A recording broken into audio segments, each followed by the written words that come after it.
ان کو مختار بنایا میری مولا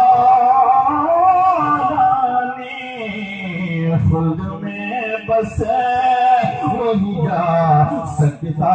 ہے، خلد میں بس وہی جا سکتا ہے، جن کو حسنین کے نانا کی اجازت ہوگی، خلد میں بس وہی جا سکتا ہے،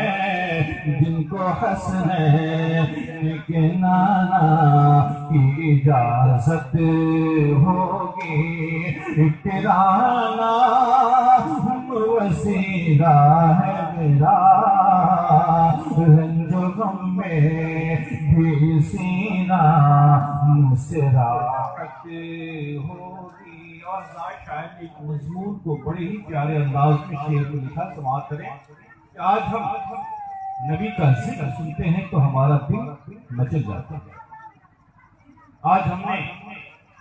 اپنے نبی کو دیکھا نہیں، صرف سنا ہے، کتابوں میں پڑھا ہے، لیکن میدان محشر میں جب میرے مصطفیٰ کا چہرہ انور نگاہوں کے سامنے ہوگا تو عاشقوں کی کیفیت کیا ہے؟